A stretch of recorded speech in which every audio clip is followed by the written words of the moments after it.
कई बार कहते हैं कि किसी विश्वास की आवश्यकता नहीं है।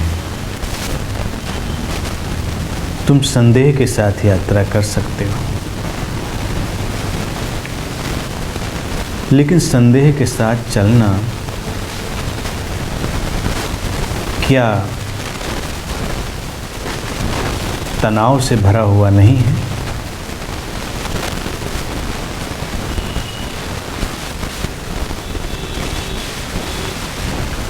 तनाव से व्यक्ति पहले ही भरा हुआ है।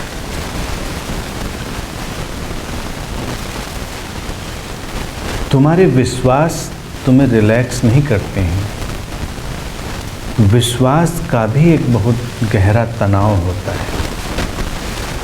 विश्वास बनाने का तनाव, विश्वास बनाए रखने का तनाव, विश्वास बिखर ना जाए इसका तनाव, और कहीं बिखर जाए तो और गहरा तनाव। विश्वास के आगे पीछे तो तनाव घूमता ही रहता है। जब मैं कहता हूँ संदेह के साथ यात्रा प्रारंभ करो, तो ये वो बिंदु है जहाँ पर तुम खड़े हो।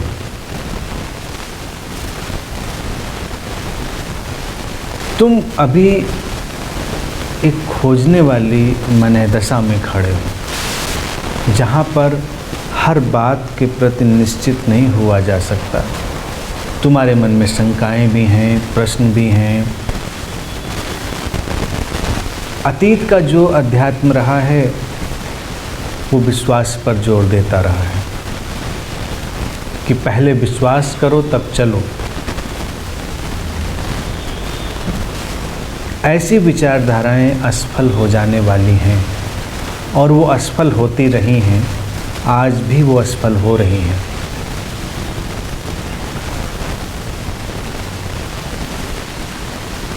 तुम जीवन में प्रयोग करके, अपनी जीवन यात्रा में चल के, स्वयं अनुभव करके किसी विश्वास पर पहुंचते हो, और तब उसे विश्वास न कह के श्रद्धा कहते हैं। जब तुम कुछ स्वयं जान लेते हो तो फिर उसके विपरीत तर्क की या विपरीत विचार की ज़रूरत नहीं रह जाती। जब तक तुम कुछ नहीं जानते हो तब तक ही तुम्हें मानने की आवश्यकता पड़ती है। तुम कुछ न कुछ मान लेना चाहते हो। कोई कितना भी बड़ा विश्वासी क्यों न हो, अंदर थोड़ा थोड़ा डामाडोल रहता है। उसको हिलाने भर की देर रहती है। कितनी ठीक से तुम हिला सकते हो, उसको झकझोर सकते हो, इस पर सब निर्भर करता है। और तब विश्वास की जो ज़मीन है वो पूरी तरह बिखर जाती है। मैं कहता हूँ विश्वास की कोई ज़रूरत नहीं है। यही आज के मनुष्य की आवश्यकता है। आज हमारा मन जैसा विकसित हो गया है, आज के युवाओं का मन जैसा विकसित हो गया है, आज के बच्चों का जैसा मन विकसित हो रहा है, तुम उनके ऊपर कोई भी चीज़ आरोपित नहीं कर सकते। पुराने धर्मों का ढंग रहा आरोपित करने का। आरोपित करना एक प्रकार की हिंसा है। उस हिंसा से तुम्हें मुक्त होना है। बहुत सारे धर्मों की या संप्रदायों की या बहुत सारी पद्धतियों की पहले से ही निर्मित कुछ धारणाएं रही हैं, और उन धारणाओं को ही आरोपित करने की चेष्टा होती रही। जैसे कि कोई पहले ही कुछ मान ले और फिर खोजना प्रारंभ करे, तो ये वैज्ञानिक खोज नहीं है। जिसको हम कहते हैं वैज्ञानिक ढंग से खोज करना, तो हम हाइपोथेसिस निर्मित करते हैं। हमको पक्का नहीं पता कि ये है या नहीं है, हम बस खोजते हैं, और खोजने के बाद किसी निष्कर्ष पर पहुंचा जा सकता है। कई वर्ष हुए मैंने एक पुस्तक पढ़ी थी छोटी सी, उसमें किसी व्यक्ति ने लिखा था कि 2-3 लेटर्स लिए थे नाम के, RS या B या कोई भी हो सकता है वो लेटर, मुझे याद नहीं, कि इस लेटर से शुरू होने वाले नाम के जो लोग थे वो संसार में बहुत ही प्रसिद्ध प्रतिभाशाली रहे, बहुत ही महत्वपूर्ण थे। और फिर उसने लंबी लिस्ट इतिहास से उठाकर आज तक दी हुई थी कि इनका भी ऐसे शुरू हुआ, उनका भी वैसे शुरू हुआ। पूरी पुस्तक देखने के बाद मुझे लगा कि कितना हास्यास्पद है। तुम कोई भी अल्फ़ाबेट का नंबर लेकर यही रिसर्च कर सकते हो, तुम उसके अनुसार अपना डेटा इकट्ठा कर सकते हो, क्योंकि तुमने पहले ही मान लिया है और फिर तुम उसको सहयोग देने वाले, उसको समर्थन देने वाले आंकड़े इकट्ठे कर सकते हो। लेकिन इन आंकड़ों या इन बातों से जीवन समृद्ध नहीं होता और हमारे ऊपर भी कोई फर्क नहीं पड़ता। अध्यात्म आज के वक्त में हमारी व्यक्तिगत ज़रूरत है, नितांत व्यक्तिगत यात्रा हमेशा से रही है, लेकिन आज तो ये है, इसमें कोई संदेह नहीं हो सकता। जबकि मैं संदेह कहता हूँ, इसको आप माने ना माने, लेकिन ऐसा ही है। पहले व्यक्तिगत यात्राओं को भी सामूहिक यात्रा बना लिया जाता था, उसी से संप्रदाय बनते, लेकिन अब व्यक्तिगत ही है। ये खोज तुम्हारी है, दुख तुम्हारा है, परेशानी तुम्हारी है, चिंता बेचैनी सब तुम्हारी है, तो उसके निराकरण की खोज भी तुम्हारी अपनी ही होगी। कोई दूसरा व्यक्ति अपने जीवन में किस उपाय से शांति लाया है, किस उपाय से प्रसन्नता लाया है,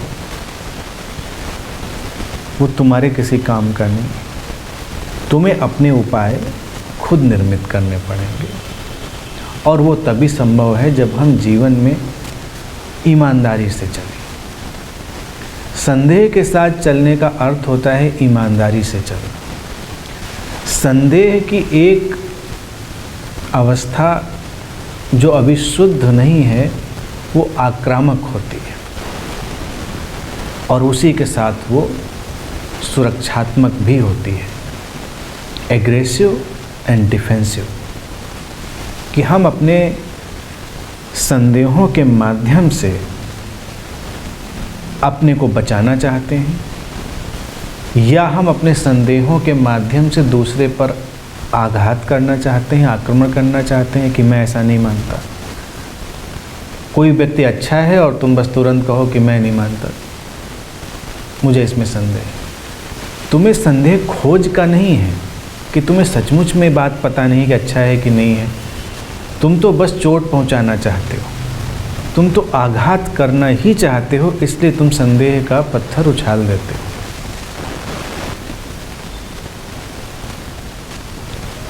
और तुम अपने आप से भी बचना चाहते हो। कोई तुमसे कहता है जरा ऐसा करके देखो, तो कहते नहीं, मुझे यकीन नहीं है, तुमने किया तो नहीं। अब किसी से कहो कि ध्यान करो, जीवन में एक शांति आएगी, व्यवस्था आएगी, हार्मनी आएगी, तो नहीं, मैं विश्वास नहीं करता। अब तुमने किया हो तब तो विश्वास या अविश्वास कर सकते हो, तुम बिना किए ही संदेह कैसे कर सकते हो? तो अभी संदेहवादी और विश्वासवादी सारे लोग अवैज्ञानिक रहे। कोई कहेगा मैं ईश्वर में विश्वास करता हूँ, तो कोई खड़ा होगा कहेगा मैं नहीं करता। दोनों के पास कोई आधार नहीं। विश्वास करने वाले के पास विश्वास करने का आधार नहीं, संदेह करने वाले के पास संदेह का आधार नहीं, दोनों बस अपने आप से बच रहे हैं। जिसे मैं संदेह कहता हूँ वो व्यक्तिगत ईमानदारी है। व्यक्ति कहता है कि मुझे ये नहीं पता, मैं ये नहीं जानता, मैं ये जानता हूँ, मुझे ये नहीं ज्ञात। ये बात तुम्हें आगे ले जाएगी। अगर तुम पहले ही संदेह या विश्वास में से किसी बात पर बहुत कट्टर हो जाओगे तो यात्रा नहीं होगी, क्योंकि संदेह भी कोई सिद्धांत नहीं है। संदेह जिससे कहा जा रहा है वो एक स्टार्टिंग पॉइंट है, खोज करने का एक प्रारंभ है। तुम खोज कर सकते हो। तुम कह सकते हो नहीं, मुझे नहीं पता कि ऐसा होगा भी कि नहीं होगा। कोई अवतार, कोई गुरु, कोई बुद्ध तुम्हारे पास आकर कहता है कि ये बात ऐसे है, तो अगर तुम संदेह से यात्रा करना प्रारंभ कर चुके हो तो तुम न उसे स्वीकार कर लोगे न इनकार कर दोगे। तुम कहोगे हो सकता है, कह नहीं सकते, कोशिश करते हैं, देखते हैं चलकर। अगर मैं तुमसे कहूँ कि बाहर रोशनी है और तुम इसमें विश्वास कर लो, तो भी तुम चलोगे नहीं, क्योंकि तुमने विश्वास कर लिया है। तो चलने की ज़रूरत क्या है? चलोगे कभी जब फुर्सत होगी। और तुम संदेह करो कि नहीं,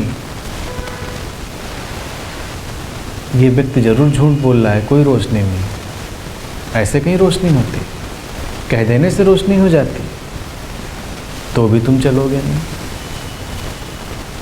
मैंने तुमसे कहा बाहर रोशनी है, तो संदेह का अर्थ इतना है, तुम कहते हो कह नहीं सकते हैं, चल कर देख लेते हैं। तुम दरवाज़ा खोलते हो, खिड़कियाँ खोलते हो, तुम देखते हो। अगर रोशनी है तो संदेह की कोई जगह नहीं रहती, और जब संदेह की जगह नहीं रहती तो किसी विश्वास की जगह भी नहीं रहती। क्या तुम्हें लगता है कि संदेह और विश्वास एक साथ चलते हैं, या तुम्हें लगता है कि दोनों अलग अलग चलते हैं? वास्तविकता तो यही है कि दोनों साथ चलते हैं और साथ जाते हैं।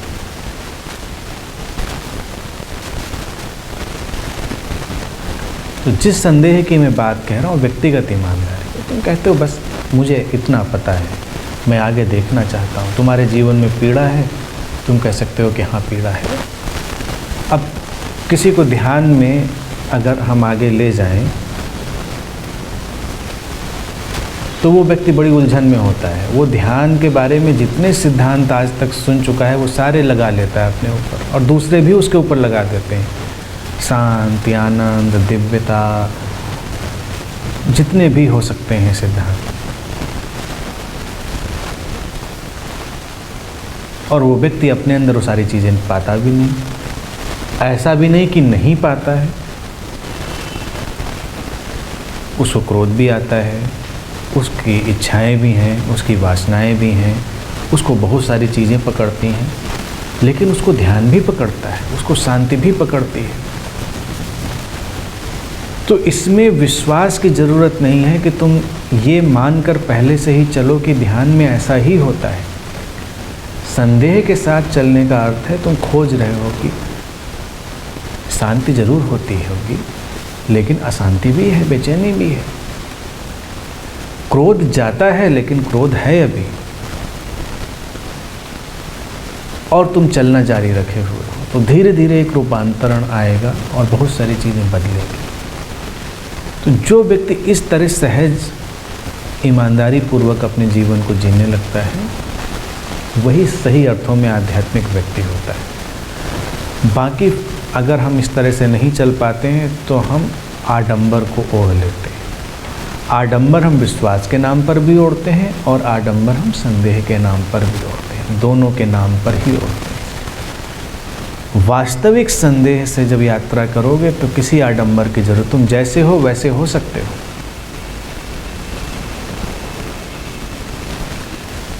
अब तुम करुणा की बात पर प्रयोग कर रहे हो, तुमने इस पर चिंतन मनन किया, तुमने सुना, समझा कि करुणा एक बड़ा ही आधारभूत मूल्य है, अवस्था है हमारे अंदर की, जो आध्यात्मिक यात्रा में बहुत मूल्यवान है। लेकिन फिर तुम देखते हो कि तुम्हारे अंदर से हिंसा भी उभर रही है। तो सही बात यह होगी कि तुम दोनों को स्वीकार करो, अपने अंदर से उठती हिंसा को भी स्वीकार करो और अपने अंदर से उठती करुणा की समझ को भी। और दोनों जब साथ साथ आमने सामने आएंगे तो तुम क्या चुनोगे, तुम्हारे जीवन में किस बात से शुभता आ रही है, किससे तुम्हें ज़्यादा अच्छा लग रहा है, इसे जानने की बहुत देरी नहीं होगी। तुम जल्दी ही जान लोगे कि हिंसा और हिंसा को लाती है, हिंसा अपने साथ और पीड़ा को लाती है। करुणा अपने अंदर हिंसा को एब्जॉर्ब कर लेती है, समाहित कर लेती है। करुणा अपने साथ शांति की धाराओं को प्रकट करती है। धीरे धीरे जीवन और सुंदर होता है। लेकिन ये किसी विश्वास से नहीं, तुमने प्रयोग करके और बड़ी ईमानदारी से जाना। किसी के प्रति तुम्हें प्रेम है और उसी के प्रति तुम्हें घृणा भी अनुभव होती है, या आक्रमण का भाव भी अनुभव होता है, हिंसा भी अनुभव होती है। तुम संदेह से चलोगे तो दोनों बातें तुम जानोगे कि दोनों हैं, कोई अड़चन नहीं, तुम उनको स्वीकार करके चल सकते हो। और फिर तुम दोनों में से देखोगे कि कौन सी चीज़ तुम्हारे जीवन में क्या ला रही है, कौन सा विचार, कौन सी विचार की तरंग, कौन सी भावना की तरंग तुम्हारे जीवन में कौन सी धाराओं को सक्रिय कर रही है। और फिर तुम्हें किसी विश्वास की ज़रूरत नहीं होगी, अपने आप ही चीज़ें बदलने लगेंगी, तुम्हारे चुनाव भी अपने आप ही बनने लगेंगे।